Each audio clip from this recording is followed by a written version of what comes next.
Topic है आपका जो चर्चा का विषय है आज, जलवायु परिवर्तन प्रदर्शन सूचकांक।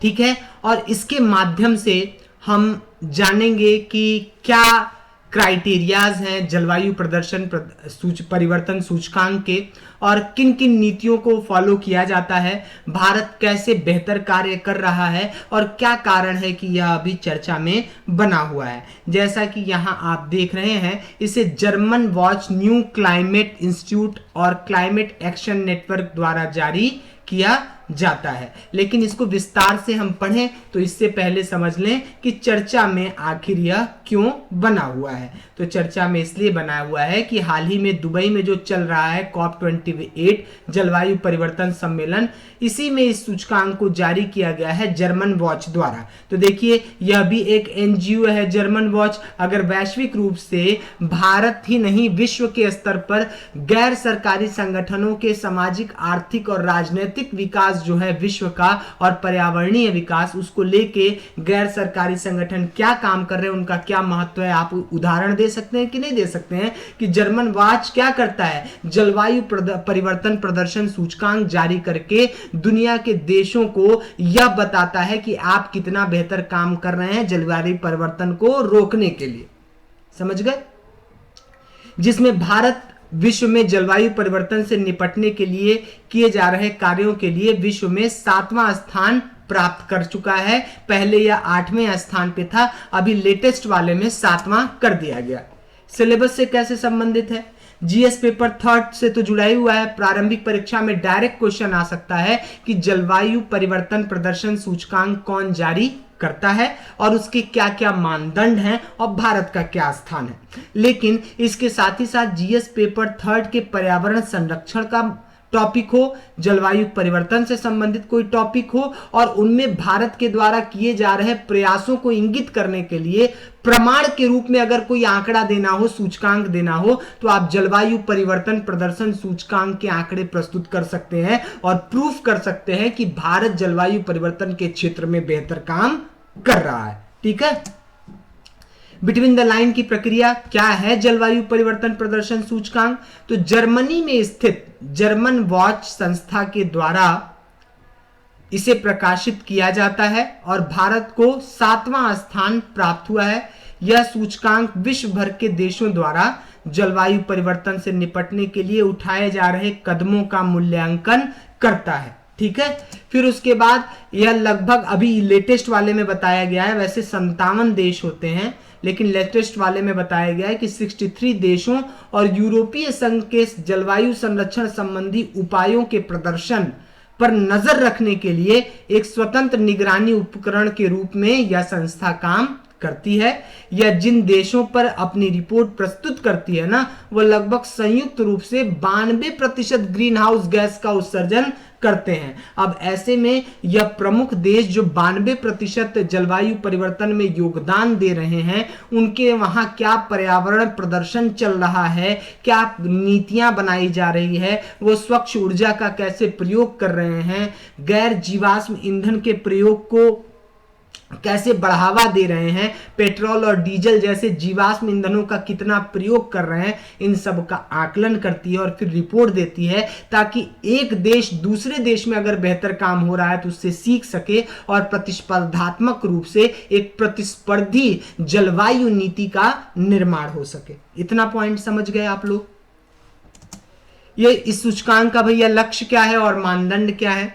इसका लक्ष्य अंतर्राष्ट्रीय स्तर पर जलवायु नीति में पारदर्शिता लाना है तथा अलग अलग देशों द्वारा जलवायु संरक्षण की दिशा में किए जा रहे प्रयासों और प्रगति के बीच एक तुलनात्मक अध्ययन को दिखाना है, ताकि अन्य देश भी उससे शिक्षा ले सके, सीख सकें और अपने वहां जलवायु परिवर्तन नीति जो है उसमें चाहे तो बेहतर परिवर्तन कर सकते हैं और इस तरह से सहयोगात्मक प्रवृत्ति के माध्यम से एक देश दूसरे देश के साथ मिलकर के इस बदलते पर्यावरण के परिवेश में और जलवायु परिवर्तन की समस्याओं को हल करने में अपना महत्वपूर्ण योगदान दे पाएंगे।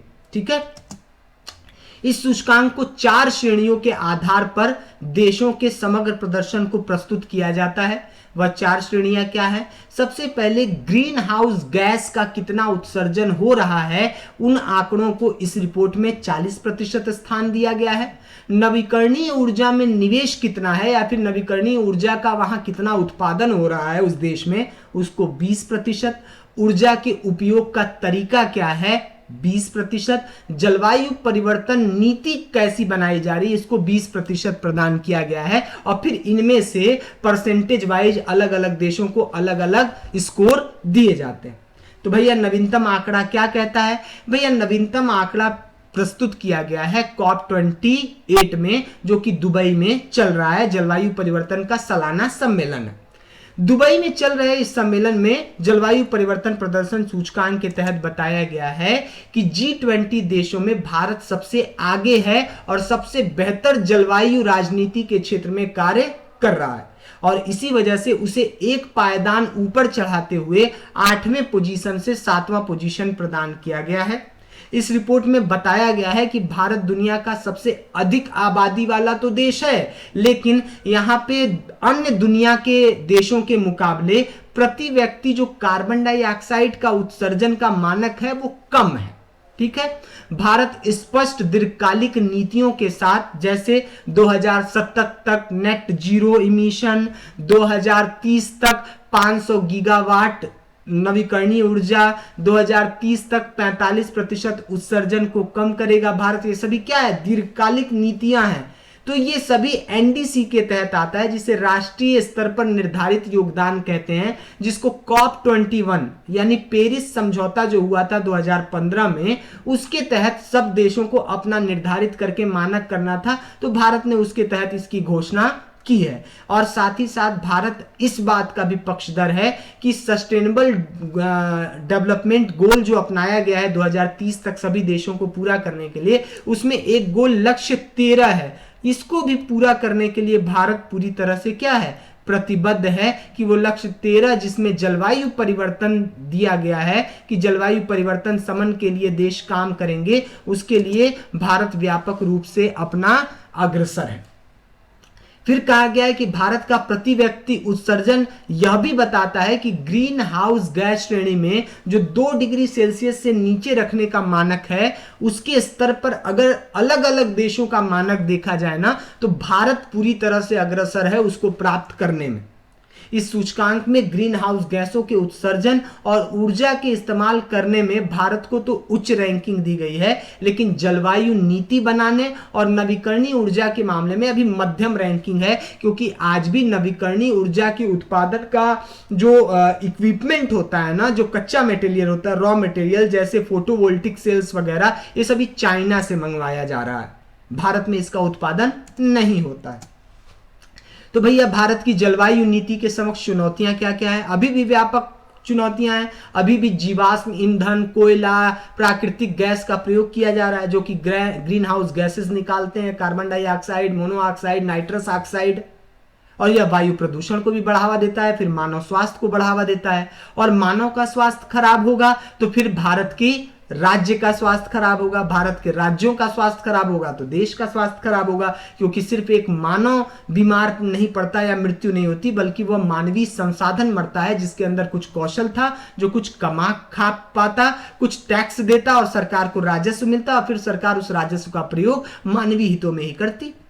इसके साथ ही साथ भारत में योजनाओं की कमी नहीं है। मैं बार बार कहता हूं, भारत में बहुत सी योजनाएं, बहुत से कानून हैं, लेकिन उनका इंप्लीमेंटेशन सही से नहीं हो पा रहा है। जैसे पर्यावरण संरक्षण अधिनियम 1986, वन संरक्षण अधिनियम 1980, जैव विविधता संरक्षण अधिनियम 2002, ये सभी हैं, लेकिन उसके बाद भी वनों की कटाई अंधाधुंध अवैध रूप से की जा रही है, अवैध रूप से खनन गतिविधियां की जा रही हैं। ठीक है, तो भारत में योजनाओं की कमी नहीं, इंप्लीमेंटेशन की कमी है। तो अगर क्लाइमेट से रिलेटेड कोई पॉलिसी बनाई जा रही है तो उसको लागू करने के लिए भी प्रतिबद्धता जताई जानी चाहिए, और उसका प्रत्येक मूल्यांकन किया जाना चाहिए कि यह नीति जो है पूरी तरह से लागू हो रही है कि नहीं हो रही है।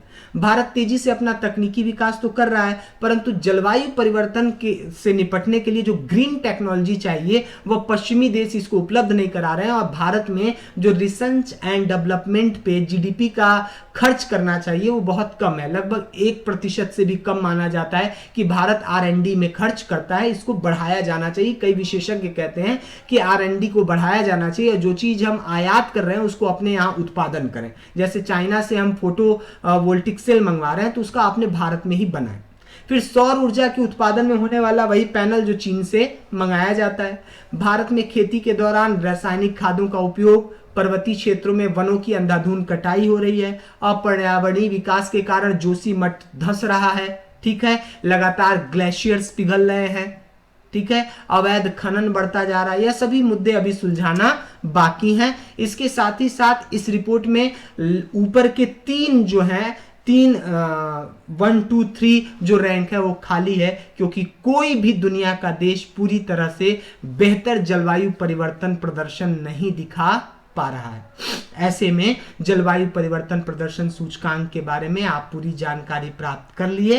एक बार पुनः इस वीडियो को रिपीट करके देखना मत भूलिएगा और इसका उपयोग जीएस पेपर 3 के पर्यावरण और जलवायु परिवर्तन से संबंधित कोई प्रश्न आए तो आंकड़े के रूप में, और साथ ही साथ आप इसका प्रयोग प्रीलिम्स में डायरेक्ट पूछे कि जलवायु परिवर्तन प्रदर्शन सूचकांक कौन जारी करता है, तो जर्मन वॉच जारी करता है। यह बताना मत भूलिए। 2 नंबर प्राप्त करना मत भूलिएगा। मिलते हैं अगली वीडियो में। नमस्कार।